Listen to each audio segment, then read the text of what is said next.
Hello all, today we have a very special episode where we are recording with some people very far away from Boston. We are talking to some folks from Athens, Greece, the writer and director of the new film Avant Drag, which is a portrait-style film documenting the lives and artistic pursuits of a series of very interesting drag performers. We're going to get into all of it and talk about all of it and go really in depth about the background of these folks, the filmmakers, and of course, the complicated but beautiful city of Athens. So buckle in, enjoy the show. Thank you for listening, and definitely check out the website of these wonderful people and check out Avant Drag when you get a chance. It is very avant-garde. Boston Art Podcast. Enjoy the interview. Welcome to the Boston Art Podcast, Boston's premier art podcast, where we talk art, culture, and philosophy. My name is Theodora Earthworms. And I am Brian Huntress. Welcome to the show. Well, thank you for meeting with us. Yeah, thank you. Sorry for the technical difficulties there. Sure, no problem. So, do you guys have any questions for us before we get started, or do you guys want to just jump right into it? How does it work normally with, because I see that lots of your podcasts, for example, have different durations. How does that work? Well, we usually just allow them to come to a natural conclusion. You know, there are some folks that, I don't know. I mean, sometimes the episode, like, we usually aim for going for about 60 minutes, but sometimes they end shorter or they go longer. I guess it just really depends on the nature of the conversation. There, you know, we don't really have any, it's not, we're not too rigid, I guess you would say, as far as time goes. Did you have the chance to watch the film? Oh, we loved it. Thank you. Okay, I wasn't sure. Okay, because Sebastian didn't tell me if you've seen it already. Yeah. Okay. Yeah, we were really excited by it because we've, as I'm sure you guys obviously know, there's a huge drag culture in every city in America. So to see that, that culture and the art form in a completely, literally foreign context and with all this different people with different things informing their artwork, it was really inspiring to us. Thank you very much. Great. Okay, that's great. Do you guys know that we got the award from YouTube? We got the award for best documentary. So that's also wow! That's congratulations! wonderful. That's so cool. And that was that at Boston Film Awards or something? Yeah, they just informed us yesterday. Oh, congratulations! That's so cool. Yes. For us, it's kind of crazy because it's just such a different context. So we're because when we started making it, we weren't sure how international it is. Right. But shall we start the maybe we can just do the recording. Yeah, sorry. Oh yeah, totally. Yeah, we got that anyway. I just we usually anyway. But so you guys are the director and writer of the documentary, correct? Correct. Yes. Wow. So I'm curious as to was there how involved with drag were you two initially before you started this project? Were these artists that you became aware of and decided to do a story on, or were these artists, people, I don't know, are these people that you already knew in your community? I guess what led you to doing this story in the first place? They are all people that we've worked with and we know for quite a few years, actually. Some of them 10 years.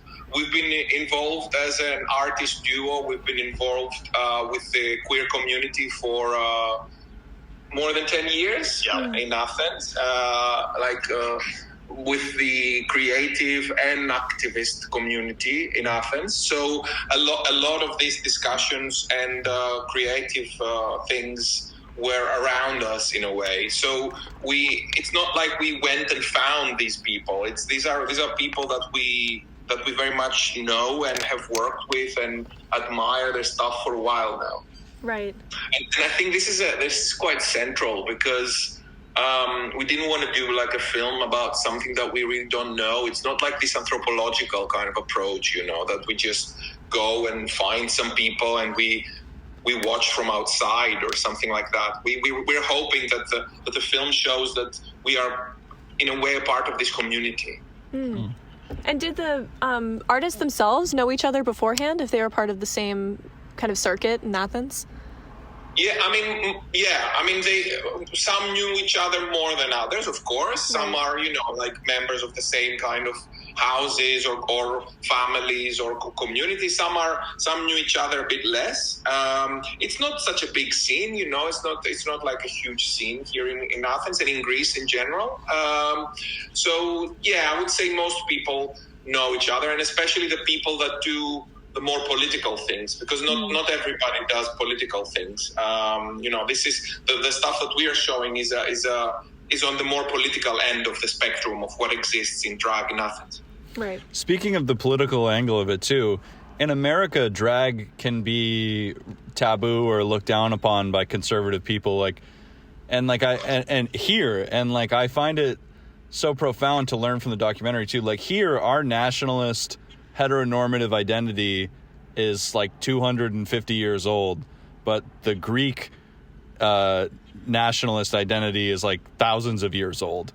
Like, do you feel like the kind of ancient pride or the kind of Greek statue, Parthenon way that we think of Greece globally, does that, I guess I was interested to notice that the way, the oppression of queer people in Athens was almost colored by that. Does that make sense? Does that come through to you guys at all? Yeah, I mean, there are multiple topics there, I guess. There is something about Greek national identity.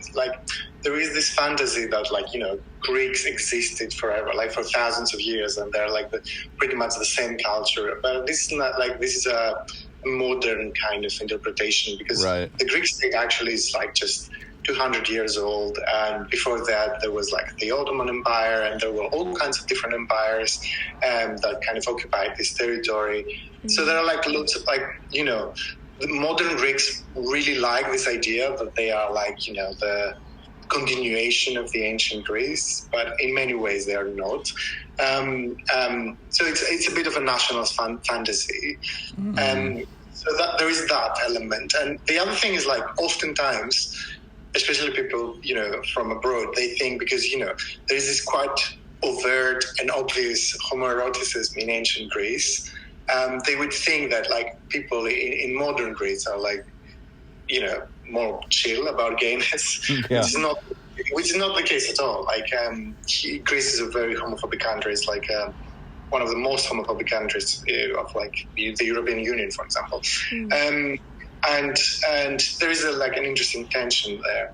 At the same time, I want to say something that's slightly controversial. I mean, I feel like we as queer people, we should not also try to legitimize our existence through kind of claiming that, oh, look, the ancient Greeks did it, and so we should be doing it and should be celebrated. I feel like it's a bit of a dangerous kind of way to legitimize your existence because ancient Greece is so important for the right-wing people and all kinds of fucked up politics, and B, it's not like ancient Greece was this perfect society. They had slaves, women were really kind of suffering. There are all kinds of it's an anachronism to be oh, look at ancient Greece, it was so great, and now we're doing the same. It's kind of, it doesn't make sense to me. It's it can be quite politically dodgy. So I answered the Greekness aspect of the question. There is another thing about the drag communities,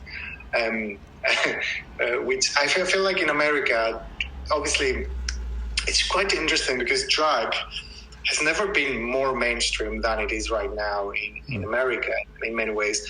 But at the same time, you have all the things you said, the drag bans and lots of right-wing narratives around drag queens being pedophiles or whatever. Right. And so there's a really extreme polarization as with everything in America. And on one hand, you have all these, drag queens getting mainstream attention, and on the other hand, you have all this persecution. So I don't know. It's an interesting tension, and it is different in many ways to other drag scenes, but also because America is so hegemonic, lots of these ideas arrive here in both forms. So this kind of drag renaissance is also like affecting the drag scene here. But at the same time, you see right-wingers here like adopting the talking points of like Trump supporters in America, for example. So yeah, I answered many things. No, it's wonderful too, because I mean, here the same kind of historical anachronistic, thought kind of manifests in a different way, where a lot of Americans feel like we're, carrying through tradition of old Western Europe or something, and it's the same thing where it couldn't be less true, where the actual ancestry of all of of Americans, like none of us are one thing. We're all like 1% this, 2% that, 3%. It's like a total mix. So the idea that we would be carrying, the genetic inheritance of any ancient culture is like kind of crazy. It's just totally backwards. And imagine if you have to carry this burden for something that the Western world likes to Right. call the birth, like democracy and rubbish like this. So it's a very difficult burden to carry. And living in Athens is like, it's not like this is just a narrative. It's actually, the Parthenon is actually in front of your face. Like it's, you walk down the streets to go to the queer party and you will see a bit further down, you will actually see the ancient ruins. So so this is something that really, I think, affects a lot of political and creative work here. This kind of very strange postmodern mix of the old and the new that is the city.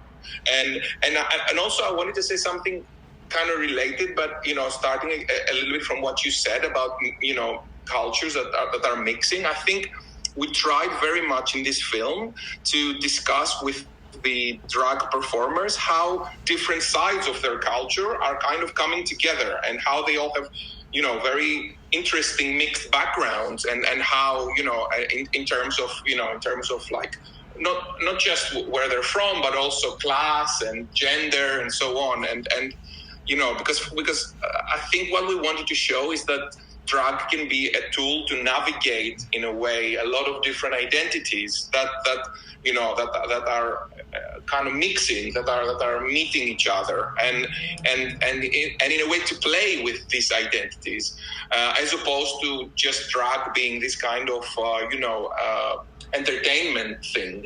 I feel like also like Athens is a city of many contradictions. You have the ancient ruins, and you have the modern city, and you have all these narratives intersecting. You have now immigrant communities. So there are all kinds of like interesting kind of and potentially good tensions. And I feel sometimes it's difficult to talk about all of these things at the same time, especially like when you're just presenting an idea in a text, for example.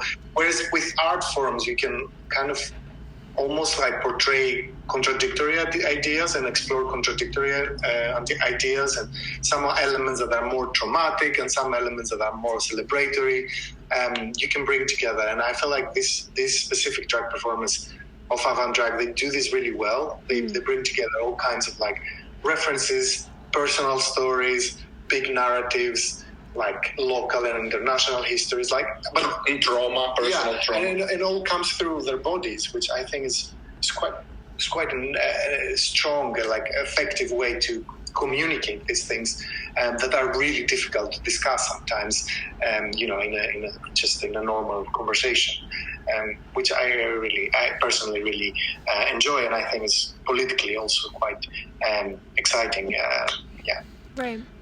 Something I noticed too about just stylistically the way that the documentary is shot, you have some different aesthetics going on, which is, I think it really adds to that, like exploring many different themes and seeing the multifaceted nature of drag in that political context, where there are the shots where they're sort of standing shots where they're putting the actor in context of where they are, what is inspiring them.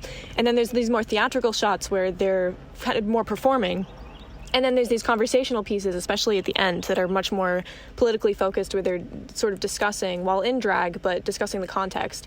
And I think that was a really cool approach. Is that maybe a stylistic trait that carries through some of your other work, or is that specific to this project?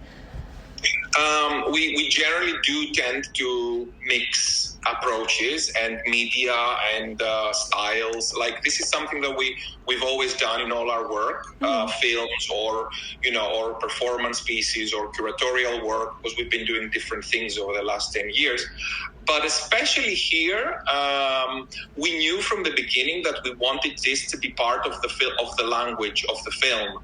In a way, we looked at films that deal with drag, and this was one of our observations, perhaps, that it seems that there have been made a lot of fantastic things that have to do with drag, but rarely do they try a more experimental, let's say, or at least adventurous in terms of methodologies, in terms of visual methodologies approach. And to me, as the director of this, I thought, okay, this is a missed opportunity, because drag is such a collagey and mishmashy kind of artwork. So why not try and reflect some of that to the actual way that it is made? And when we started discussing actually with the performers what the film will be about, one of the first things that we discussed was the way that it will be made, and that we really didn't want it to be the usual kind of, oh, here is someone who in their daily lives is a boy, and then we look at them in the dressing room, and there's the magic moment, and then they turn into something else. We felt that this kind of narrative has been just given too much space, and it just seemed that a very kind of first level and overdone approach to drag, to what drag cinema can be. In a way, that the film is a drag queen itself.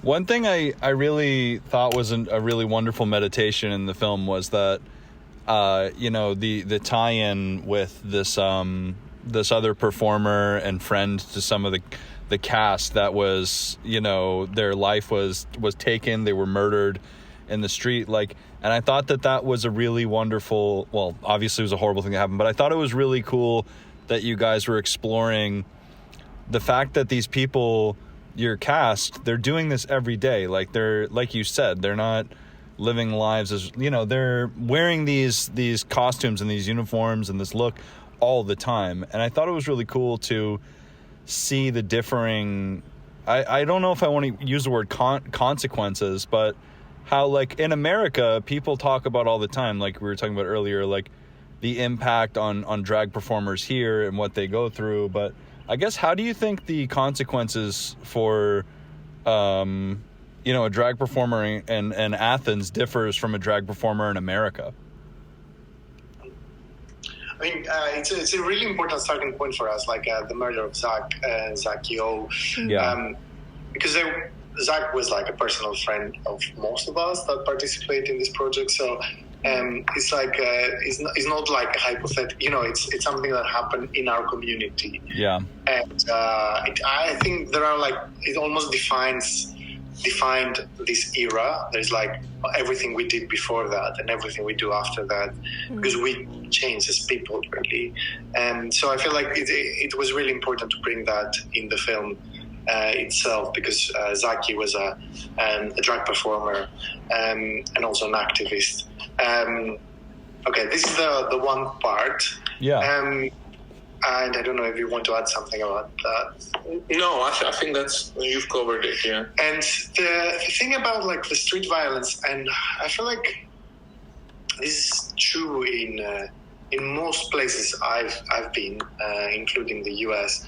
It's it seems there is a lot of there's more tolerance and acceptance and visibility, but especially in the media, you see queer characters, you see queer people, but at the same time there's a really kind of a quite intense increase in street violence in many places, and it seems like a paradox, but in reality it's not. It has to do with queer people becoming more visible and also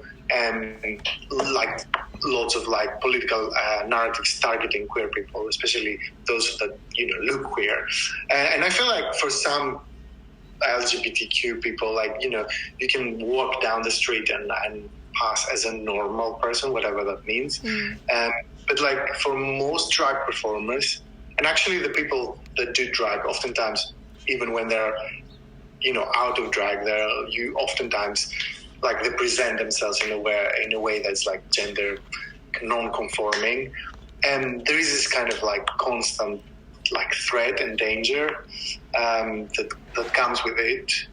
So yeah, I mean, I haven't lived myself in the US, but yeah, I get this sense that like street violence is like something that can coexist with like lots of diversity, for example, in all kinds of like media spaces. And that's definitely, I guess, true here as in terms of violence. But one thing that I wonder about Greece in general is that in America and in pretty much every city, there are kind of pockets, or there's like entire towns and cities here that seem to be only queer people living there.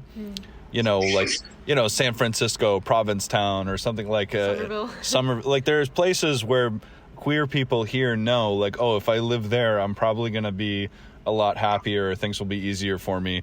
In a smaller country like Greece, or, you know, living in Athens, like, is that the same? Like, are a lot of queer people going to Athens because there are more queer people there? Absolutely, yes, for sure. Greece has two big cities. I guess Thessaloniki is also kind of a big city, 1 million people living there. Right. And everybody, all the queer people generally move to these places. No, 80%. Yeah. Okay. I don't want to like be mean to the visibility of queer people in small places, because I think that's very interesting and brave in many ways. But I would say most people, you know, prefer to move to the big cities, to the two big cities, because otherwise their life, I think, is generally very difficult. Yeah. And even within the big cities, of course, there are parts that are easier than others, and that's, you know, and that's also interesting. What sort of places allow for more queer visibility than others? And the film mentions it a little bit in its attempt to look at the geography, the psychogeography of Athens. I think that there is an interesting intersection there also with class, because I do feel what we see in Athens, and I'm sure you guys see it in many places in the US, is like a really insane gentrification of the city. Like everything gets so much more expensive. So areas where traditionally queer people might gravitate towards, like especially in Athens around the center of the city, are increasingly becoming completely unaffordable from a rent point of view. So that's another kind of complexity, I guess. You know, queer people need to find these safe spaces, but like these safe spaces might not be affordable anymore for some of the queer people that, you know, are like poor. So it's I feel like there is a really kind of strange moment in the history of Athens where like things are like are kind of transitioning to a more difficult kind of era for people living here. And I think the United States is in this respect kind of different to everywhere else, really, in terms of sheer size, I would say. Yeah. You know, like you couldn't imagine in a small country a place where there's only gay people. I mean, Mykonos is probably the closest to this, but it's not a real place. It's a you know, it's just this imaginary kind of gay Disneyland in the middle of the Greek Ocean. So I would say, I feel like there is a similar thing in a sense, like if you were like a queer kid growing in like in the middle of nowhere in the US, and you know, it's not like, I don't think it's doable to move to San Francisco right now. You know what I mean? Right. Like there are like, it's just it's a global thing that this kind of like housing crisis plus gentrification. I don't know. Yeah, for Boston too, which is where we're located, that's been in the last 10 years or so, it's become so disproportionate and so different. to the point where, like, in my own personal life before the pandemic, I've lived in, like, queer houses and queer commune houses and been able to live in the city. But since the pandemic, a lot of people, myself included, have been displaced to the suburbs or had to move in with family if they had family, or friends if they had friends, because the prices have gone up so much. Like, Boston wasn't really on that scale in the United States before, and now it's one of the more expensive cities globally, I think, actually, which is very interesting because I've seen a lot of that fallout from queer people that, like, for us and queer people that we know, having that tension of trying to decide between moving somewhere extremely expensive where it can limit your options, like, with the rest of your life, or moving somewhere that could potentially be unsafe or uncomfortable. Yeah.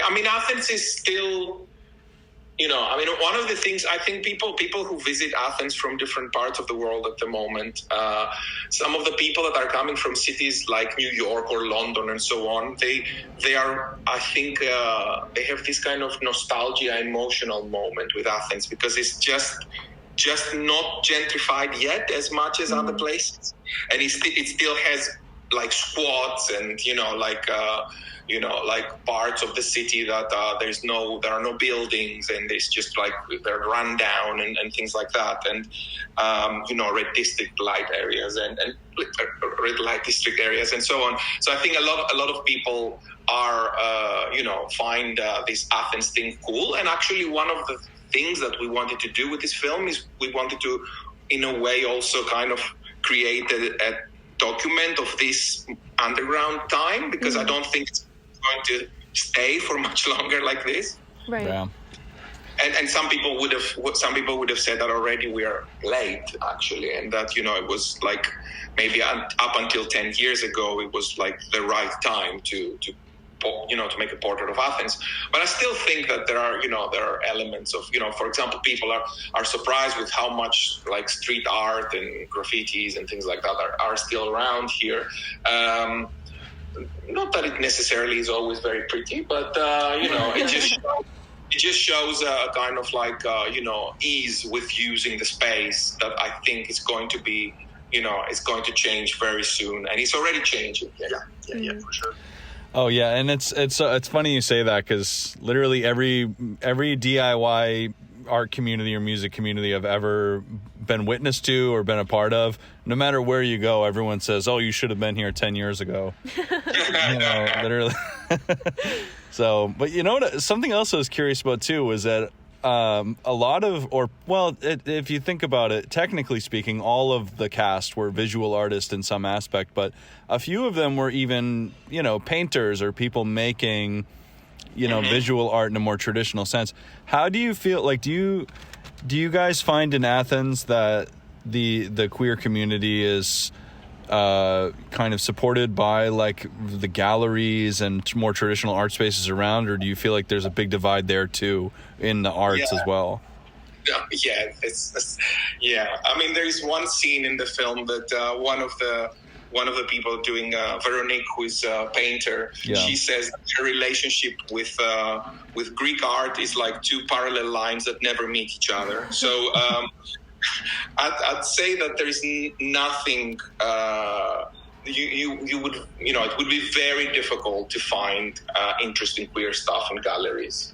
Very difficult. Like, not that there are many galleries here to begin with, but I would. It's like, it's an interesting. I don't think our fine arts are so central in the narrative of the city. Yeah, but even so, no, I would say that there is definitely not much support from the, so-called established art circles.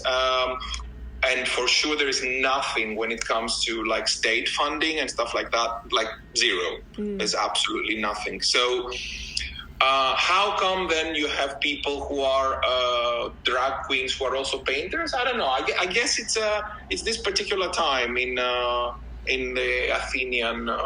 Athenian history where you have, there is like, you've got a time where there was a huge financial crisis, and at the same time there is there is like the rise of far right. There is there are a lot of refugees coming, and and there is this pressure from Europe because Greece is like at the end of the of the line, and so it's a very heated time, I guess, and sometimes in times like this, creativity just blossoms, I guess.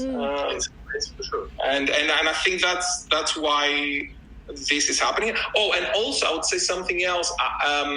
There is a particularity to do with queer art in Greece, as much as to do with the fact that queer stuff here started very late, actually, in terms of like the political queer spectrum, let's say, not LGBT in general. Because if you actually think that the first gay pride in Greece was in 2005 or 2004, that's extremely late. That's really, really late. And you, on the one hand, you have this mainstream LGBT thing starting in 2004, and then you almost immediately have a kind of political queer that sort of like goes alongside the more mainstream LGBT, let's say, side of things. And the fact that those two are starting together creates an interesting kind of mix of what would be normally in other places waves that would take decades. So, I'm not sure if I say it in a very clear way, but I would say this is one of the reasons why there is this kind of, big creative, thing happening now with the queer stuff here, because I think it's just things have been bubbling for a really long time, and it's just an explosion now. I think that's what's happening.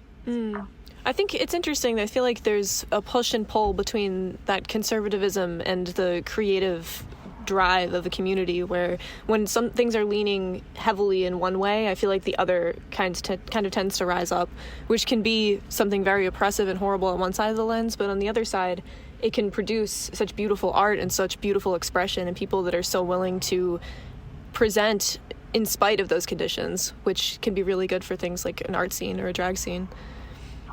I mean, it feels a little bit difficult to admit that, but for an avant-garde to exist, it needs a lot of oppression. Yeah. it's a bit like, it's also maybe a little bit like romantic that, it's about the starving artists or the, like the artists that are only like good when they are living under totalitarian sort of like scenarios. But I personally think that if you look at the history of art, this is kind of true generally. Yeah. There is an urgency when things are oppressive. There is an urgency to create. Right. Yeah. And it is horrible to say that too, being part of an art scene and having these be people that you care about the well-being of, like the financial and physical security of. You don't want it to be that way, but I think from a macro view in art history, you're right that it does tend to bubble up that way, which is an interesting pattern to observe. Did you guys? Yeah. Oh, go ahead. No, yeah. It's I don't have anything else about it. Yeah. Right. I was thinking, like, in terms of like how you talk about the arts, and I mean, obviously, like drag traditionally has more affinity with performing arts, like music, theater. I feel like in Athens, in particular, there's an interesting kind of relationship between these subcultures, also. With queer art.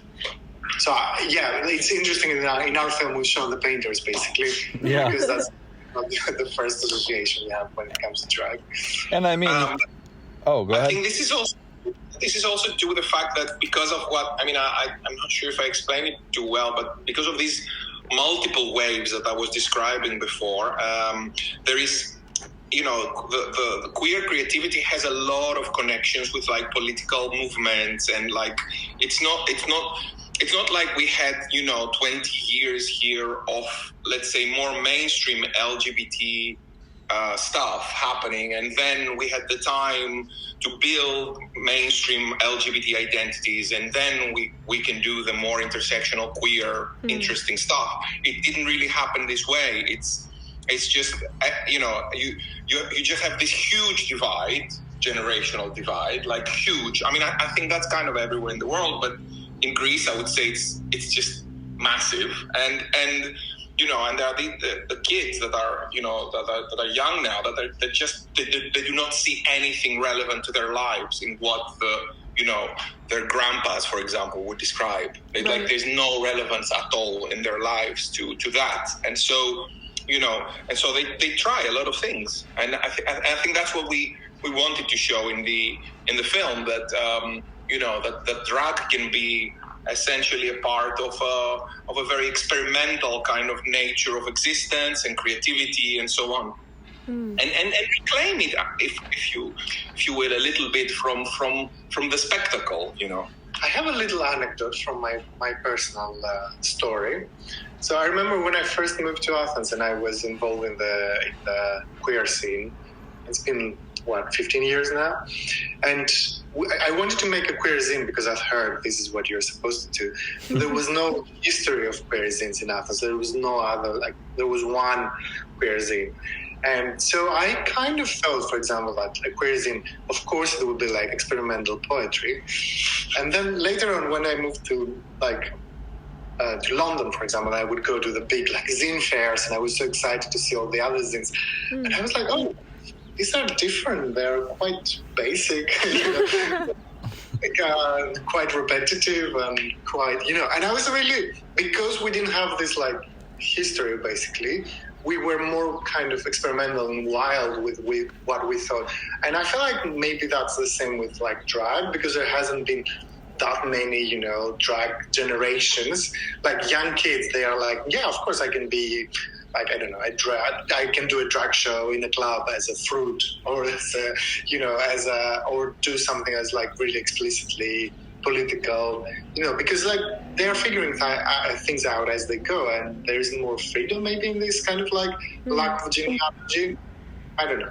Yeah, it's a strange one to say that, or actually, I'm not sure if it's a lack of genealogy, but it's a lack of local genealogy, and so when you don't have a local, clear local ancestors, you then start thinking that your ancestors are everybody, and you start looking at, Lee Bowery, and you start looking at the more experimental people who have done drag in history, and then, you do just more, interesting things, I guess, or at least more experimental things. Right. Yeah.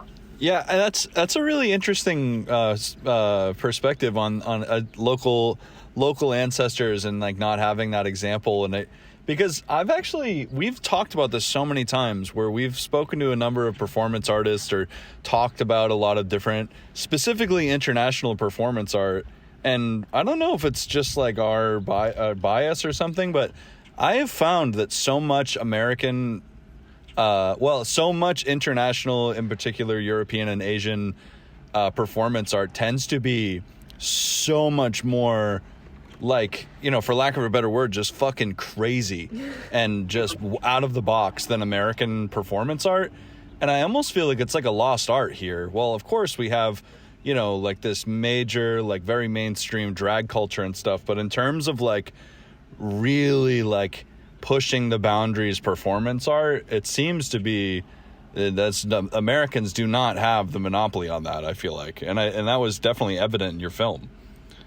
I mean, when you hear the story that now for someone to go to RuPaul's Drag Race, they need to get a loan for all the right. they need loads of money to do that. I Wow. mean, it's you're thinking, okay, this is a completely different thing. It's no longer about personal expression. It's no longer about telling your own stories. No, it's not this anymore. It's a kind of a super production, super high glossy production thing, kind of masqueraded into some supposed subcultural underground thing, but which isn't really anymore. Yeah, I feel like there is one thing that about the US, and looking to the US from the outside, there is quite an intense professionalization of the arts in a way that you don't necessarily see in other places. I feel like it's a little bit also it is the country of the spectacle, the big spectacle, the Hollywoodian thing, the big kind of contemporary art kind of, I don't know, institutions. It feels like there is there is something there that's a bit daunting for younger artists, I guess. Right. It's so hard, I think, in the U.S. to separate, and maybe this is more global, but I think that it's definitely an issue in the United States, is separating art as a career from like capitalism, and therefore kind of removing any elements of risk in order to make sure that you're able to make ends meet and to make it work for you. Like, I think that people that are able to kind of be expressive and take risks with their art or be more experimental are kind of hard to find at times. It's more few and far between than people who are making things that are more like commercially acceptable, which I think affects all art forms. I make visual art, so that's what I see the most, but it's definitely true that it's like starting a business versus trying to express something. And it's also like, if you don't have a public healthcare system, there are kinds of like things like there's no like any sort of like state support in many places. I mean, interestingly, this is where Greece might look like the US, because again, the state has collapsed over the years of the crisis. But at the same time, I feel like here, I think even in Athens, you can still survive with little if you have networks. Yeah, of course. It goes back to the whole gentrification thing. It's like if spaces are extremely difficult to rent, you cannot afford to do experimental art, whether it's drag or visual art or anything really. Because it's just expensive to have a space. So it's of course if cities become super expensive, it's very difficult to survive. I mean, there is there are different movements that are happening around the world for people to try and create affordable spaces. But in general, I think it's very it's just pragmatically difficult. It's just not so easy to take risks, and I think the more big cities become like this, perhaps we will see a kind of change in the way that artists move outside of the big cities. I mean, it's happening already, but maybe it is the small US cities that we will start seeing more avant-garde from in the future. Who knows? Yeah, and another thing too that I imagine is like, I would be curious to hear you guys' thoughts on this, is like locally, like around Boston specifically, with not even to talk just about America, but around Boston, most of the performance artists we know and the people that do things that are very like public and almost stunt oriented, not that, I don't say that in a pejorative way, but people who are doing things that are very provocative and crazy, a lot of the times they're really well loved by their fellow artists and the people in their circles, but everybody the general public will hate them and they'll be like arrested or ostracized or fired from their job. And my theory is that I think that's a big reason why we don't have more performance artists around here, is because a lot of people accidentally, will ruin their whole life. A lot of the times, not specifically with drag, but maybe they just thought of some type of wild stunt to do or some crazy public art thing. And I'm like kind of curious, like, I don't know, like, and I don't know, I guess I'm curious, is that like, do you guys relate to that in Athens at all? Or is that kind of retreading ground, or like? I mean, we're not very beloved by the Greek public. Right, yeah. I mean, most of the times, whenever we do something big, it's always in the front pages of far right newspapers. Oh, so they're writing about these performers and the people. Wow. One of the things that we actually sort of we did it again. We take pride in, but in a very kind of like not bizarre, kind of perverse way, is that the far right seems to be analyzing the work in a much more detail than the liberal places, and it's a little bit scary almost to see how the far right has become so interestingly literate in terms of, kind of visual cultures than some of the more traditional left spaces. Here in Greece, we definitely have seen this with our work, that it seems to titillate more the people on the far right than to interest the people who we thought would be with us. But in terms of the other thing that you mentioned, when you're doing, let's say, something big and eccentric, how you can destroy your life or not, I think for me it goes back to celebrity culture, because Greece, in Greece you don't really have much of that really, because what is the upper end of how famous you can become? Like, you can be in Greek TV and who cares? So, it's a bit like that. So I think the stakes are very low. Whereas if you are like a big drag performer in the United States, you can be on top of the world. So the stakes here are very different. And I think this is what makes the people who are in these so-called cultural centers of the world to be very afraid of innovation, because you can actually achieve a lot of fame and a lot of money. Whereas if you are in Greece, even if you are, your work is shown in the Greek National Theatre, and so what, you're still poor generally. I think in terms of like your life being ruined, I think it's more dangerous like to be ostracized by your own community versus being cancelled. There's more danger when you get some relevance within a subculture to be cancelled for something you've done, versus like to be harmed by a mainstream cancellation. I don't know. Are we going to open the cancel thing? No, I'm just thinking because there were some cases of artists in Greece that got like this mainstream kind of criticism.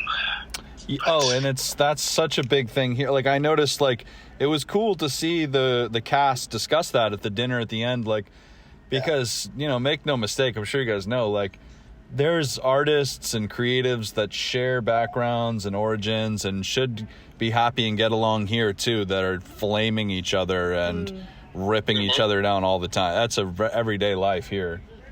And I feel like this goes back to an earlier conversation, like when things get more polarized, I feel like, sometimes like we kind of get together to fight, but very often when things get like, when like the levels of violence rise, like, when there are all these problems, also oftentimes the communities cannibalize themselves a little bit. So we've definitely noticed that. In the queer context here, I think everywhere, any kind of queer scene that I know, especially, I'm sure it happens in other communities too, but we have a lot of contacts in queer communities.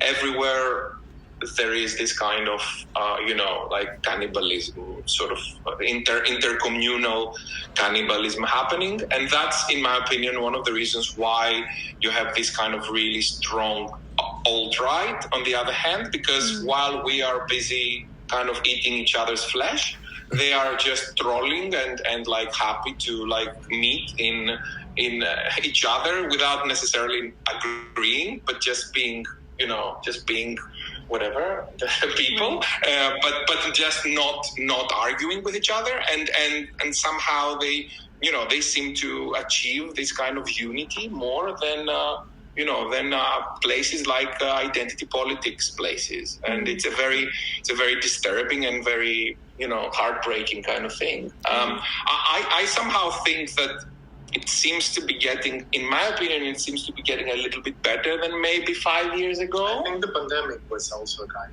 of, I don't know, put things in perspective a little bit, maybe, I don't know. I mean, I guess it depends where you are, but at least here, I think the pandemic did put things in perspective, and I would say the flame wars kind of went down a bit since 2020. Yeah. I don't know what has been your experience in the United States. I mean, for us personally, it was revolutionary and changed my life in a million different ways, good and bad.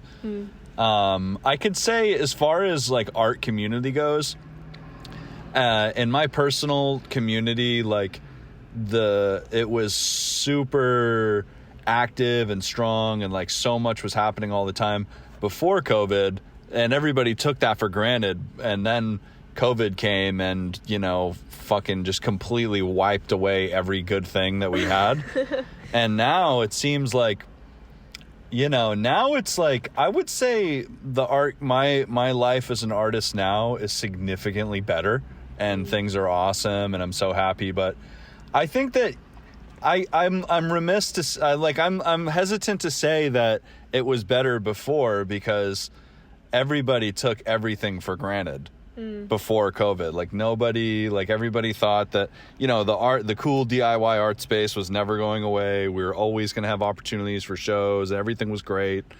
And then once that just really got kicked in the teeth for the first time, because I'm sure maybe there's a lot older folks listening that, have been like, well, that happened to many times over. I'm 28, so maybe it was just the first time it had happened to me, that everything had just been ripped away like that. But I think it's better now. I think another thing too that was, maybe this is relatable for any artist at that time, but the circumstances being so dire during the pandemic, and especially with housing being so tentative beforehand, and then a lot of people were displaced because of inflation after the fact, it just shook everything up in such a real way that I think it really revealed to people who was very community oriented and who was really looking out for other artists, and who kind of either disappeared because they were displaced or disappeared because they weren't really engaged in the community element of art making as much.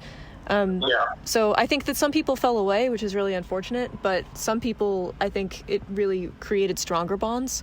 So I think maybe we're better for it, but in the way anybody is after a trauma, I guess. Yeah, it's. I would say it's exactly the same here. Exactly what you said about showing who is really still part of a community and who was in the first place, in a way, for this community. But at the same time, as you say, it's very difficult to present this as something good that happened. Right. Yeah. Oh man. Yeah, it's something else I wanted to ask about that I haven't gotten to ask many people outside of America this, but I've always been curious if America's freedom of speech laws, forgive me my ignorance, I don't know a lot about, Greek law and the culture around freedom of speech, but I feel like in America it empowers people to obviously just say anything within reason, but does that same kind of legal freedom exist in Greece as you see it, or is there a real judicial and legal risk to some of the things you might say publicly? Interesting. Historically, Greece had really terrible blasphemy laws. So there were many artists who actually had problems because they had some religious iconography. The last let's say left-wing government changed this, so now it's harder to go after artists. There's still something about you're not allowed to use the flag in artwork. Yeah, which if you've seen in our film, it's happening. So theoretically, we're treading into difficult territory. Although, in the past, I think 10 years, some judges are interpreting this law differently. So it's only a crime if you do it at the flag in a public building, for example, versus if you do it in an artwork. Right, anyway, if you went and burned a flag. What I'm saying is basically things have been more liberal in the past decade, let's say. But, it is a country that has a lot of trauma around censorship because there was a dictatorship in the 70s that was quite violent with censorship. So in the post-dictatorship era, some governments tried to liberalize things, but it's been a little bit of they're one step forward, 2 steps backwards. Because you have to remember it's a very religious place here. It's it's a very fundamentalist kind of country. It's you don't have lots of different religions existing. It's more or less one religion, and the separation between religion and state is not really that clear. So the interesting development now that the blasphemy laws are not in place anymore.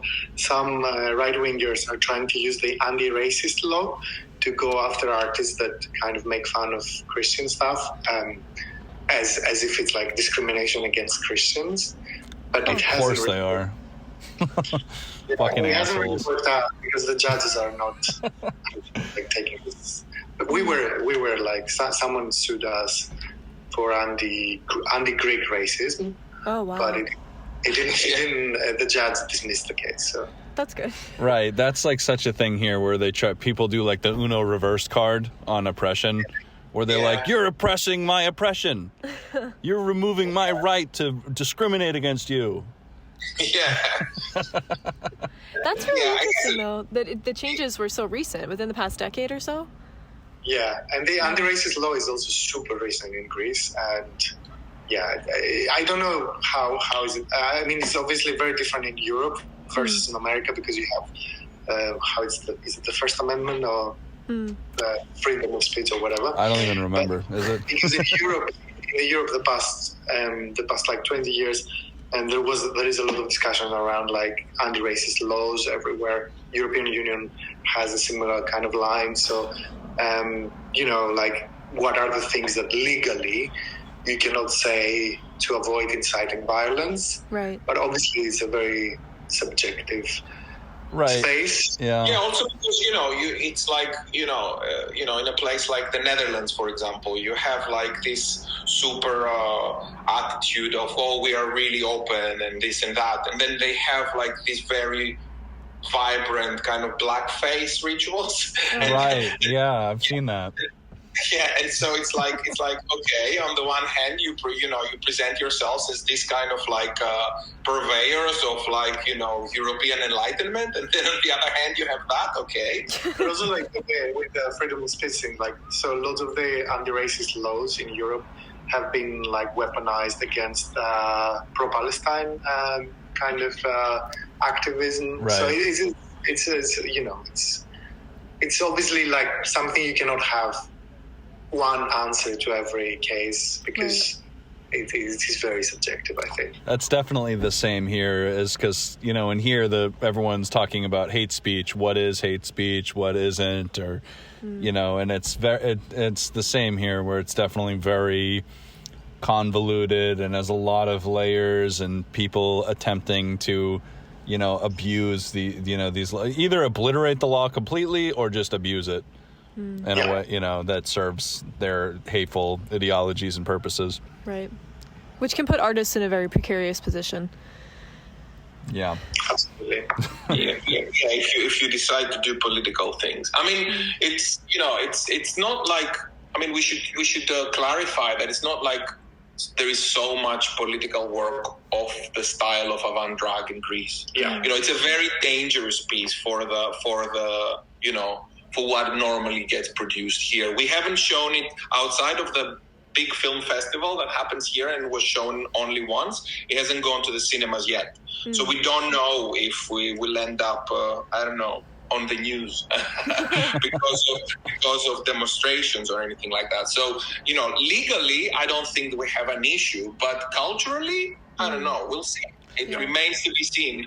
And I'll say too, I mean, I loved all of the art and the fashion and the visuals that your cast put to, the shit they were doing.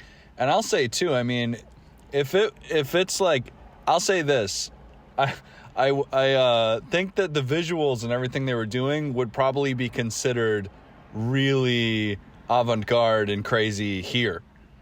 Yeah. So if that means, if that says anything, and it's definitely, I can only imagine how wild it is to your home audience. I will say though, I know that it screened, was it 2 Saturdays ago for the Wicked Queer Festival at Coolidge in Boston? I think and maybe it was a few weeks back, but I have a few different friends that the night that it aired, I knew that it had aired because a few different friends of mine had been posting about it in their stories and saying how exciting it was and how inspiring it was. So it's definitely... tell them thank you from us. Absolutely, yeah. Yeah, and we're honestly, we're honored to, to be able to talk to you guys and to learn about this project, because, This is also like, we might just be terrible journalists or something, but like I think that your movie is the only one we've seen from that whole film festival, and it's in our own city. Okay. We like Wicked Queer. I have to say that they have really good stuff. They have good selection, and we're not saying that because they took our film. We're saying it because we are not necessarily.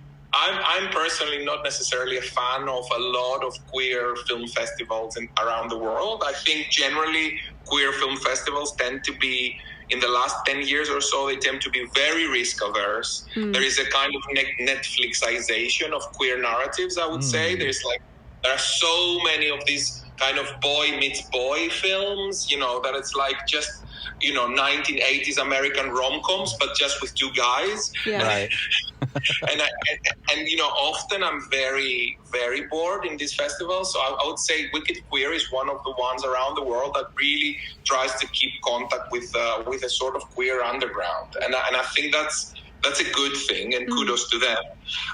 But in terms of what I was saying, I mean, also we got the award for the best documentary. Yeah, so kudos to us. Congratulations. Thank you. And so you watched the best. Hell yeah. In terms of it's funny because I was saying before, I'll tell your friends thank you from us. It's actually it's really funny because we started making this film as a very local film with no budget that is talking about our friends in Athens. It's a very, very, very local film.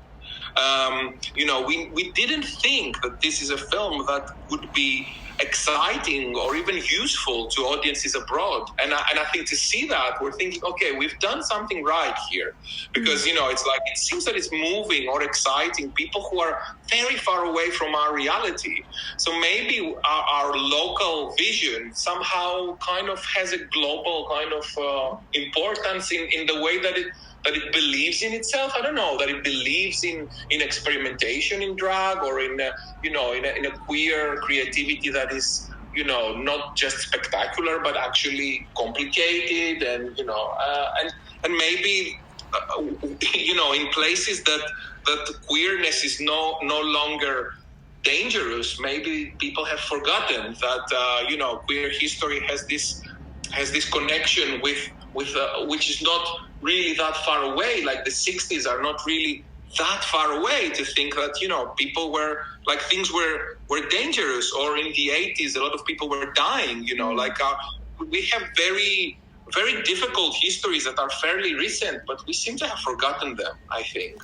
And I think in terms of it being useful to an international audience, I think that's absolutely true, because I think a lot of Americans are suffering from an overindulgence in Americanism, in American culture. And I think to see other perspectives, it's very rare that the average person in America is, consuming independent international films, So for you guys to be able to reach audiences here with that perspective, I think is definitely like huge to people here. Because that's the thing, like the idea of Netflixization of queer stories, like that probably isn't even a thought to many people here, because there is no alternative in a lot of ways. Even with the internet, like people are just seeing that shit. So for you guys to come here, it's awesome to have that screening. Yeah, the thing about the internet is so crazy. Like, it used to be this place where you could find everything. I feel like nowadays the internet feels like so small, almost. Yeah. Like, there's like 3 social media platforms that they just like, reproduce the most garbage content, and then like nothing else. It feels really like, I don't know. I used to really love going online and find all these interesting spaces. I feel like this sense of exploration has been completely destroyed. Right. I think that can be really hard too in queer spaces, because I think even among queer communities, there's such division between that sort of more experimental perspective and the sort of less experimental perspective. Like, I think there's very much, even within queer people who engage with queer people every day, have all queer friends, or engaging in their culture, there's levels to that underground. And sometimes people that are interacting every day and think that they're interacting fully with the underground haven't even experienced it yet. Yeah, this is true. I think for the queer community, there are two aspects. Like, one is like lots of queer people want to be, normal and be loved in a normal way, and like be admired in a normal way. I think there is also another thing. There's like a straight audience that wants to consume this like really easy to consume, queer narratives. Right. So it's almost like they create like a closed circuit between these two groups, and we are like outside of it. And here actually it's a really interesting moment for us, because we just created this film at the crossroads of something fairly historical here, which is exactly in the same months as the release of our film. There is a new law here that allows marriage between the same-sex partners. Wow. Is that the correct way of putting it? Whatever. And yeah, for Greek standards, this is considered extremely important, like a progressive step and so on.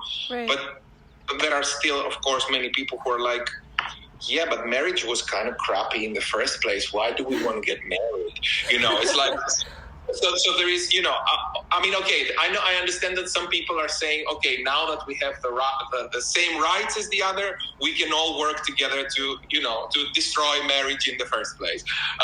So I know that there is this argument, but still, definitely here, there is a sense of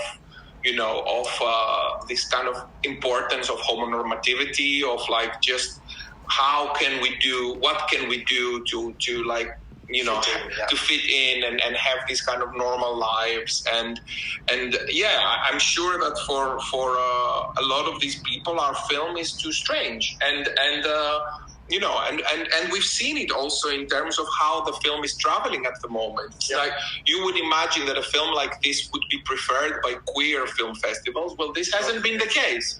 There are some queer film festivals that like it, and then there are other places that we got like not accepted by the queer film festival, but we got accepted by an actual other film festival. So, that prioritizes something else. So, it's an interesting point in terms of queer, not just queer aesthetics, but queer decisions about how queer is basically in the traditional sense of the word. Yeah.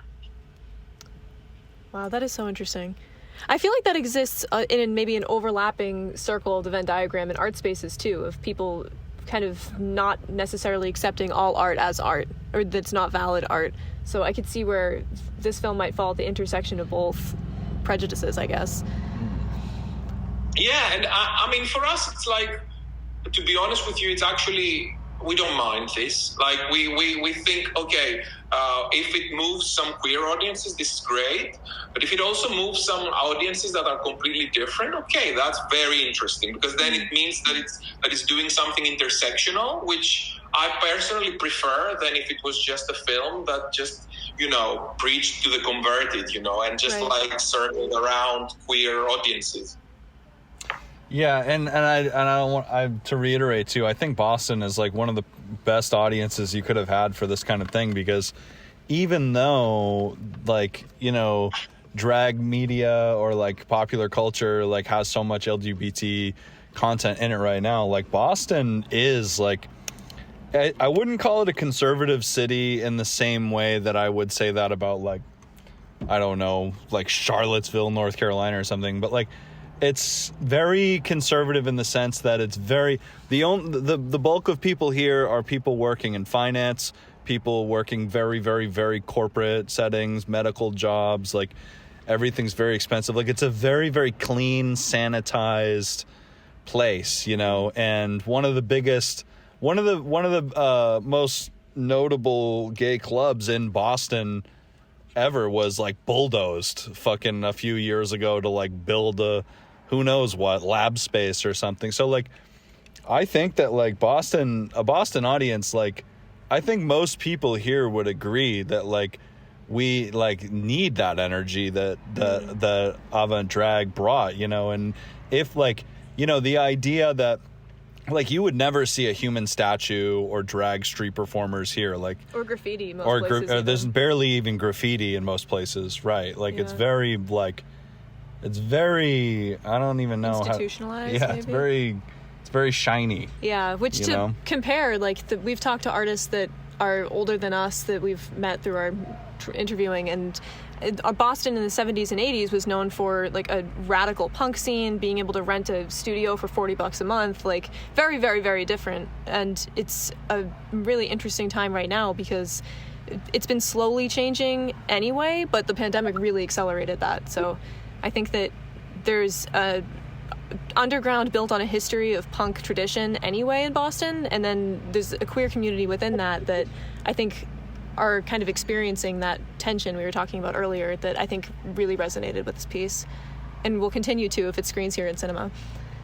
But I mean, you know, it's interesting you say all these things about Boston, and then I'm thinking about the Queer Film Festival being a film festival that actually prioritized generally alternative and underground things. Right. Whereas, for example, in places with very big queer history like San Francisco, the Queer Film Festival there is extremely conservative. My kisses to them if they're listening. It has become an extremely mainstream kind of film festival, and it's interesting how, you know, if you're, you know, you might feel that, and it's, you know, I'm sure it's happening that, you know, that the city is being, you know, is turning shiny or whatever. But I guess there are some people who maybe want to react to this and like try and keep as much as possible a space that allows for this kind of alternative narratives. And I mean, I'm glad we managed to participate in this. If it inspires some people to you know, try to keep up the resistance to the shininess and you know, and making everything very, because I mean at the end of the day, one of the things that I was thinking about, one of the things that I think we want to claim with Avant Drag is not for all queer films to be like this. We're just saying that for every 50 queer things made, maybe one can be weird, you know?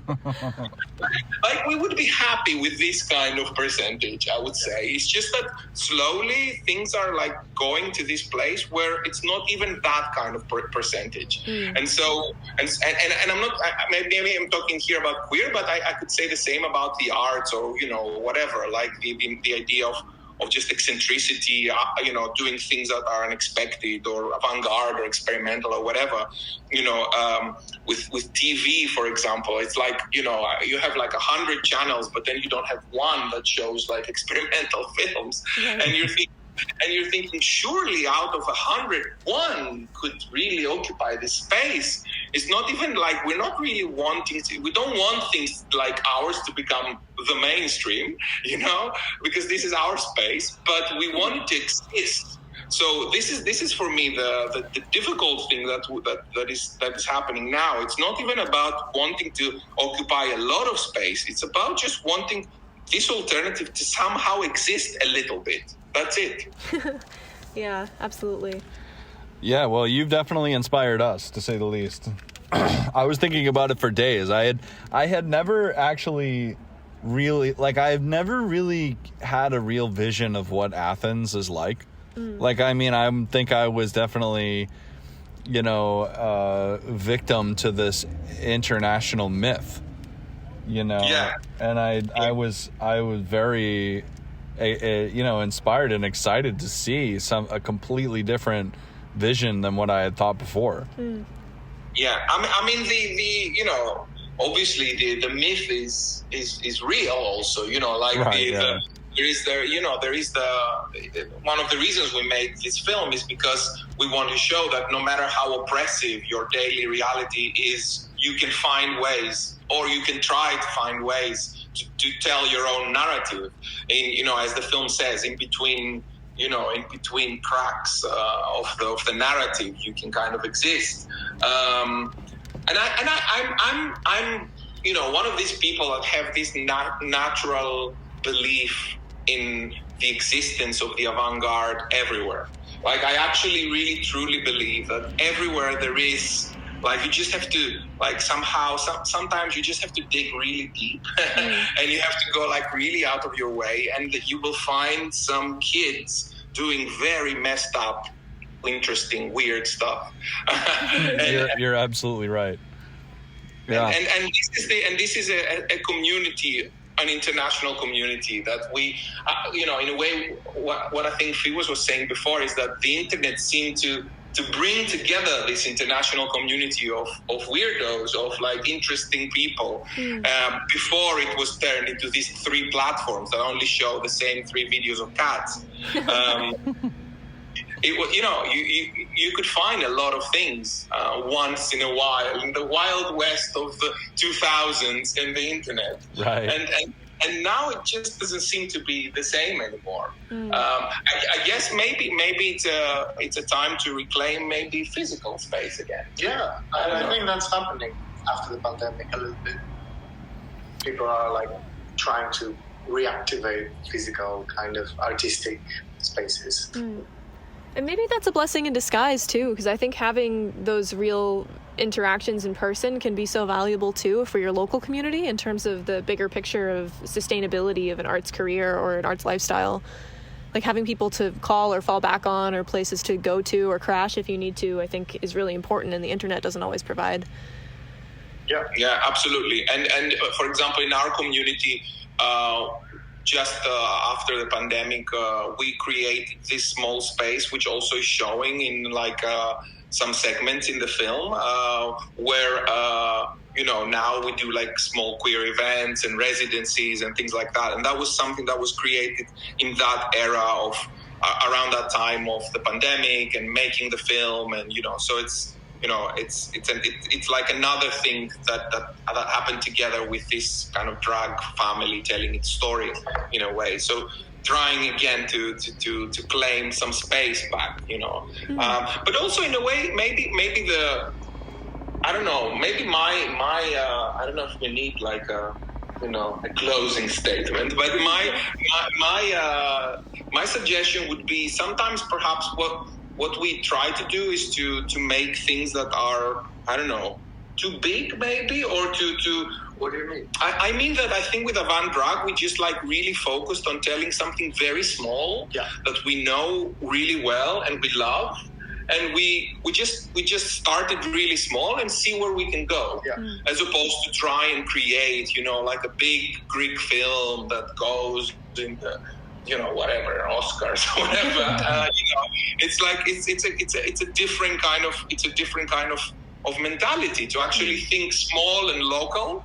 But then you realize that due to the fact that a lot of those narratives are actually shared around the world, when you focus on something very close to your heart and small, it could have the potential to actually travel and touch people around the world. Absolutely. Yeah.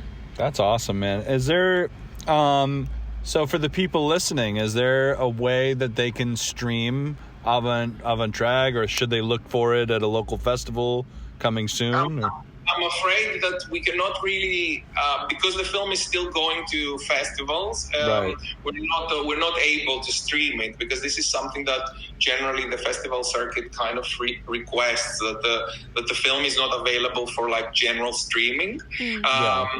People could watch it in Boston up until, I think, maybe tomorrow, up until or maybe it was last Sunday. It was available for 3 weeks to Boston audience, to Boston, like through the Wicked Queer Festival, but it's not really available anymore. And unfortunately, we don't have yet something else in the United States. Like, we have, like, we're showing in Europe in a few places in the next couple of months, but nothing planned after Boston yet.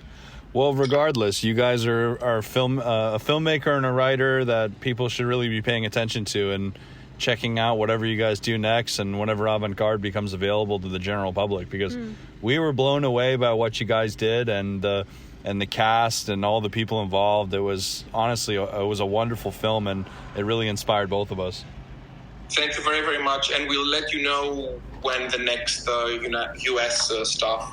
Hell yeah, Absolutely. And we pretty much base our podcast and communications mostly through Instagram. So I don't know if we've connected with you guys specifically or individually on there yet, but we'll definitely get you guys on there and keep up with you guys and repost some of the shit too.